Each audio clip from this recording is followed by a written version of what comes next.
Hey everyone, Mike here from The Art of Guitar. I'm real excited today because I'm going to be doing another bad tab video finally.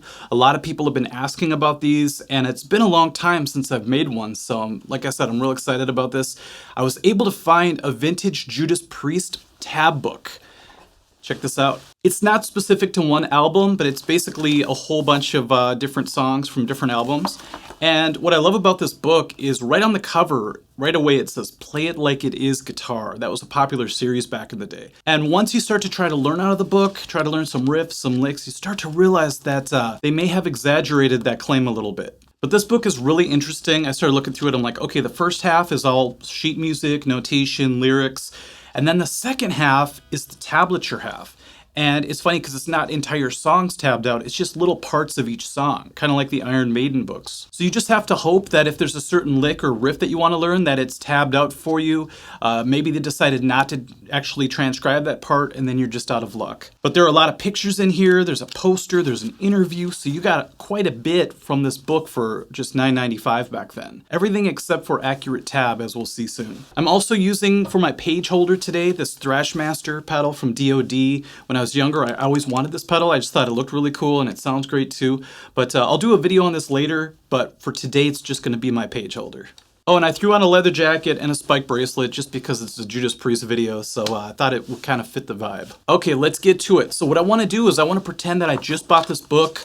I'm like a kid who's just learning guitar and I want to learn my favorite Judas Priest riffs and licks. And I'll show you what it must have been like for someone who bought this book. So the first thing I'd want to learn is Breaking the Law. It's one of the coolest riffs of all time. So let's turn to that page and see what we get. Okay, here we go, Breaking the Law.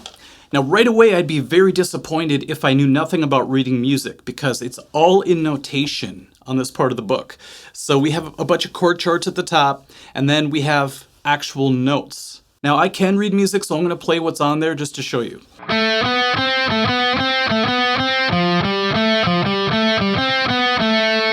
That's what it says to play.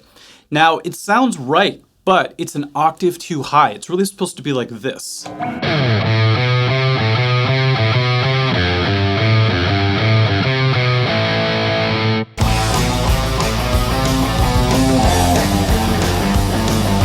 So I bet you I'd be really disappointed. I'd be like, it sounds kind of weak. Maybe it's correct in the tablature section though. So let's turn to that. It says guitar. For tablature, see page 89. Okay, so this is kind of like a choose your own adventure book right now. Just hopping all around. Okay, here's Breaking the Law, the tablature version. Now what's disappointing, first of all, is that they only give half of a page to the song. And then when you read the tab, it's so funny. They actually tabbed it out the way the notation was. So you're still going to play it an octave too high, even from the tablature.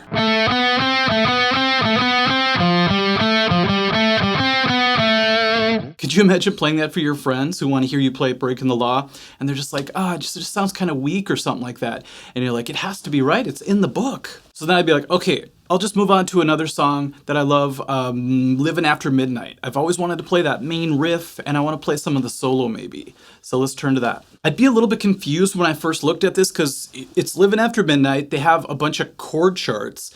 And then in the beginning, for some reason, they notated out the drum beat. And they didn't even do it correctly. There's actually supposed to be a kick drum, a snare drum, and a hi-hat. They only have the kick and snare. So as a guitar player, you're just like, why am I even looking at this right now? They don't have any tab in the section of the book, like I said, but they have a bunch of chord diagrams for you. And they want us to play full bar chords, almost like we're in the Ramones or something.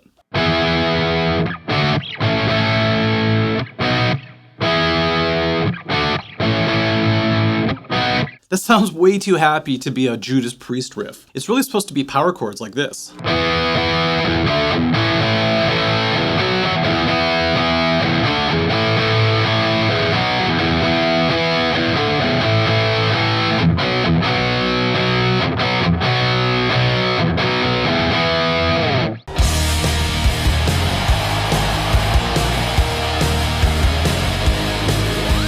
That's what I want to hear. That's what your friends want to hear you play. And so let's just turn to the tab section and see if they fixed it there. Nope, once again, they only dedicated half of a page to it, and it's not even the main riff. It's part of the solo, or at least their interpretation of the solo. So real quick, I'm going to play what the real solo is in the right area and everything.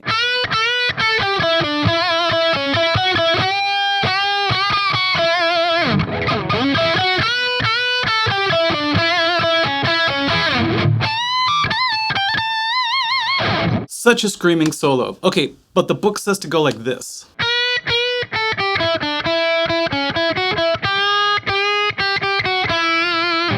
I'm serious, it says to go to the 3rd fret of the 1st string and bend it up half of a step. Very strange sounding.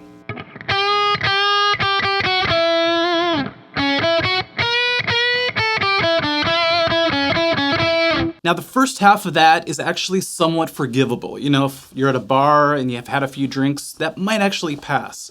But the last part is kind of unforgivable. So the real version, like I played earlier, should sound more like this. Here's what they have. Seriously, that's what they actually wrote down. Okay, how would that sound over the backing track? Earlier today, I actually did the drums and the bass. When I did the rhythm part, I used bar chords like it says in the book, and now I'm gonna play the solo according to the book. Here we go.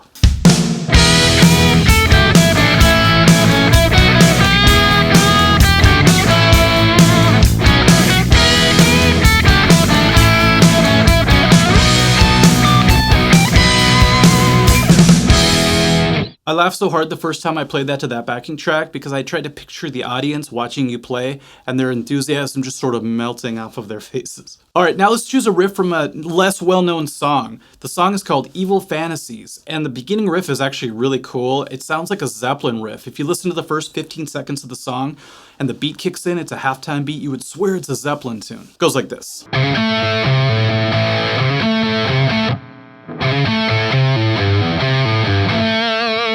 It's a real convenient riff as well. You notice I didn't have to move very much. I just played everything right here. In the book, they make it way more difficult, not to mention they tell you to play the wrong notes. But that's a very common theme in a lot of these bad tab videos, is that a lot of these people who transcribe things incorrectly back then, and even today sometimes, instead of playing it like the artist, which is usually a lot easier, technically, they make us play it in a much more difficult way, usually requiring big stretches or having to move around quite a bit. So that's a bummer when you're a new student and you're thinking, man, these riffs are way too hard for me, and you give up, let's say, when really there's an easier way to play it, which is actually the right way to do it. So instead of going like this, their tab goes like this. So they want us to slide and then reach up to the 7th fret and then hit a bunch of wrong notes. Compare that to the real way. The book's way? Now the second half, the book says to go kind of an awkward octave jump at the end there, when the real way is just like this. 10 times easier. Okay, I have one more example for you, and this one's insane. There's actually 3 things within one song that I want to show you. It's Hellbent for Leather. Like I said, I wore this for a reason. Hellbent for Leather is going to be the next tune, and you're not going to believe it. So the beginning riff is one of my favorite riffs of all time. It just has this real driving sound to it, a lot of aggression. It's real exciting.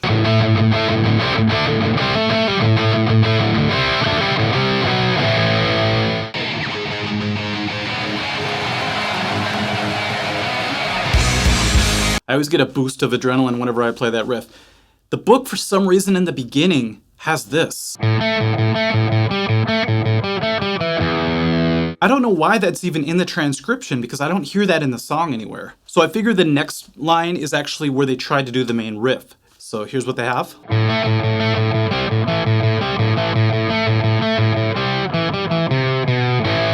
Isn't that ending weird?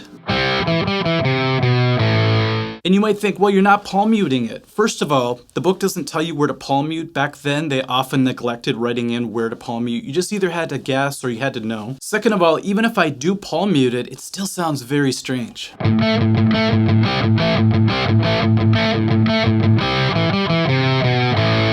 Let's A-B that with the real riff.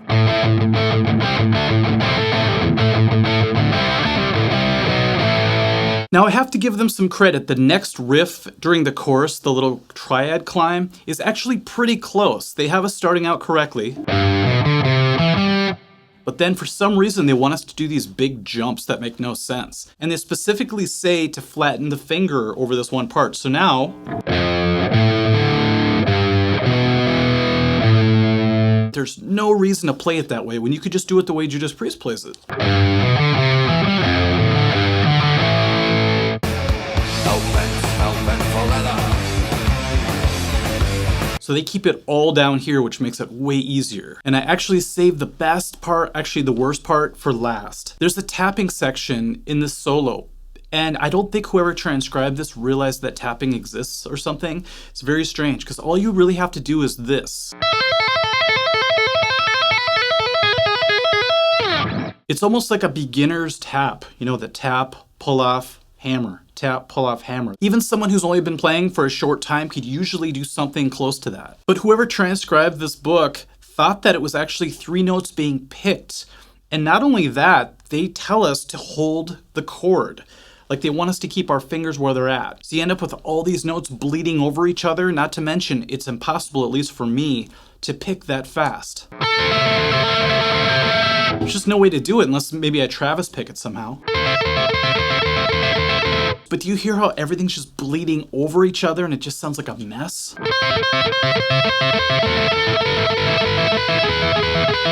All that work and effort and modification of my picking style just to do something that you could easily do by tapping.